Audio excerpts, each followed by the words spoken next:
इसका इस्तेमाल किया गया इस ब्रिगेड का। और अब चर्चा इसलिए भी है कि इस ब्रिगेड की छुट्टियां रद्द करने का मतलब यह है कि क्या इमरान खान की भी तख्तापलट की बारी अब आ चुकी है।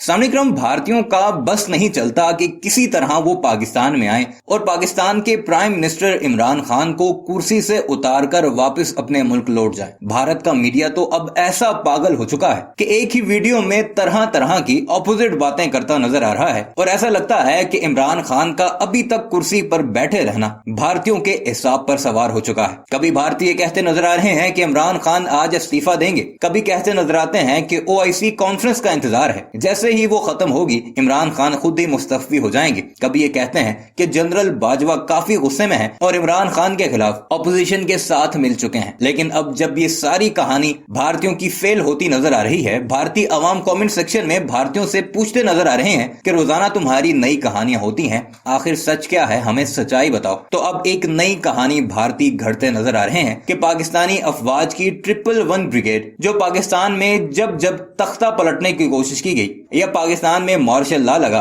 तो यही 111 ब्रिगेड काम करती है, उसकी तैयारियों की वीडियो दिखाते नजर आ रहे हैं। और साथ ये बड़ा दावा भी कर दिया है कि जनरल बाजवा ने 111 ब्रिगेड की छुट्टियां मनसूख कर दी हैं और उन सबको तैयार रहने का ऑर्डर जारी कर दिया है। यानी किसी भी वक्त जनरल बाजवा 111 ब्रिगेड को हुक्म देंगे और वो पाकिस्तान के प्राइम मिनिस्टर हाउस में चढ़ दौड़ेगी और वज़ीर-ए-आज़म पाकिस्तान इमरान खान को जबरदस्ती उनकी कुर्सी से हटाकर पाकिस्तान में मार्शल लॉ लगा दिया जाएगा और जनरल बाजवा पाकिस्तान के नए एडमिनिस्ट्रेटर और चीफ एग्जीक्यूटिव के तौर पर सामने आएंगे। ये हैं भारतीयों की वो कहानियां जो पिछले कई रोज से वो सुनाते सुनाते अब पाकिस्तान में मार्शल लॉ तक पहुंचाए हैं। और उनका मीडिया देखें तो ऐसे लगता है कि पाकिस्तान में एक जंग का सा समा है। मुख्तलिफ पॉलिटिकल पार्टीज के लोग एक दूसरे के खिलाफ सड़कों पर हैं, खूनरेजी हो रही है, एक दूसरे को मार पीट रहे हैं और यही सब कुछ दिखाकर वो अपनी आवाम को खुश करते नजर आ रहे हैं और राम कर रहे हैं कि भारत में तो सब अच्छा है, कोई उनका अंदरूनी मसला ही नहीं।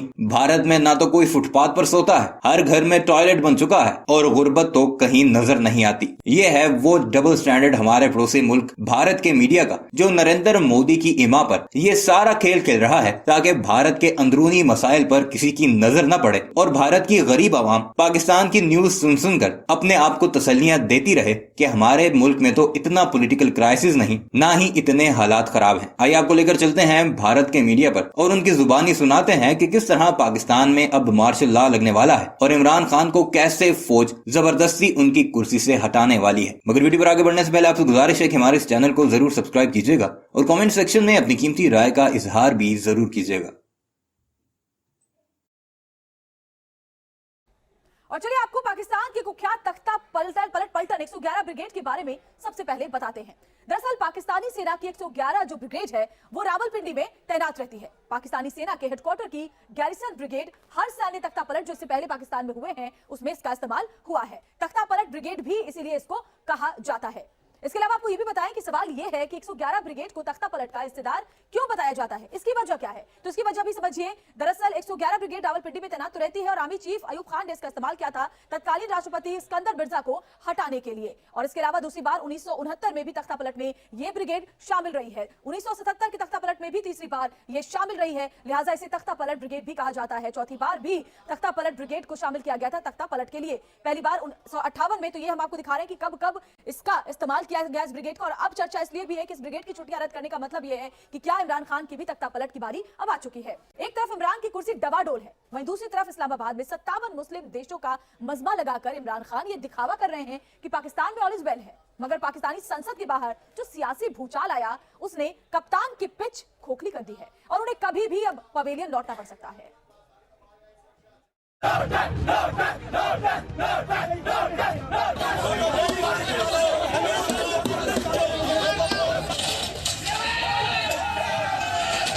India is changing the demography of Kashmir by making the Muslims from a majority to a minority by bringing in settlers from outside.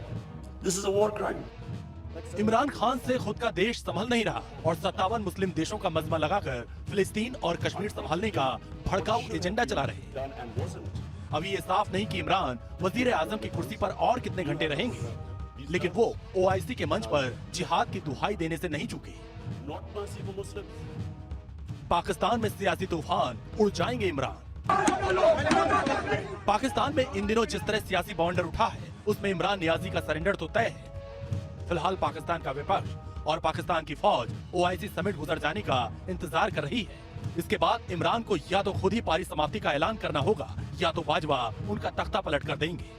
जिस पाकिस्तानी सेना के जनरल ने 2018 में इमरान खान नियाजी की ताजपोशी का पूरा स्क्रिप्ट तैयार किया था, जो सेना मुल्क के कट्टरपंथी जमातों और पीटीआई के बीच मजबूत कड़ी बनी थी, वो सेना अब इमरान को एक दिन भी पीएम की कुर्सी पर नहीं देखना चाहती। जनरल बाजवा जमहूरियत पर चोट देने की टाइमिंग का इंतजार कर रहे हैं। उधर संसद का गणित भी इमरान खान के पक्ष में नहीं है। आपको बता दें कि पाकिस्तान की नेशनल असेंबली में कुल 342 सदस्य हैं। 172 सीट बहुमत का जादुई आंकड़ा है। सहयोगी दलों की 7 सीटों के साथ इमरान सरकार 189 सीटें होने का दावा करती है, मगर पाकिस्तान तहरीक इंसाफ यानी पीटीआई के 24 से 26 सदस्य बागी हो गए हैं और सरकार अल्पमत में आ गई। 28 मार्च को अविश्वास प्रस्ताव पर वोटिंग होनी है। इमरान के लिए खतरे की घंटी यही है कि बागी सांसदों ने इमरान सरकार के खिलाफ वोट देने का अपना मन बना लिया। इमरान सरकार के खिलाफ अविश्वास प्रस्ताव लाने वाले दलों में नवाज शरीफ की पार्टी पाकिस्तान मुस्लिम लीग एन और भुट्टो फैमिली की पार्टी पाकिस्तान पीपुल्स पार्टी ने हाथ मिला लिया। नवाज शरीफ की पार्टी ने पीएम पद के लिए शहबाज शरीफ का नाम भी आगे कर दिया।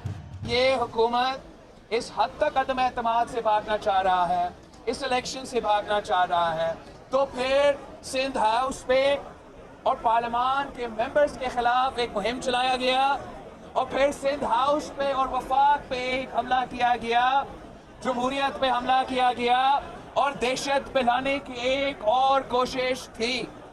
मेंबरान पार्लियामान का हक है कि वो वोट डाले और कोई उनका वोट ऑब्स्ट्रक्ट नहीं कर सकते। ये हमारी इब्तिदा थी कि स्पीकर ने जो आइन और कानून में दर्ज है 14 दिन की मुद्दत, उसको वायलेट किया है, तो ये आइन से इनहराफ है। ये हमारी दरख्वास्त थी अदालतों के पास और फिर उन्होंने 25 मार्च को इजलास बुलाया है, जो कि यकीनन 14 जो दिन गुजरे हैं उसके गुजरने के बाद उन्होंने बुलाया है। इमरान सरकार के खिलाफ विपक्ष लामबंद है। महंगाई की मार से लहूलुहान जनता इमरान से आजादी की मांग कर रही है। पाकिस्तानी सेना अपने लिए मौका तलाश रही है, मगर जहरीली जुबान वाले इस्लामाबाद के हुक्मरानों को इसमें भी भारत एंगल नजर आता है। पाकिस्तान के विदेश मंत्री शाह महमूद कुरैशी का बयान देखिए, आपको भी उतनी हैरानी होगी जितनी पाकिस्तानी अवाम को कुरैशी के बयान से हो रही है।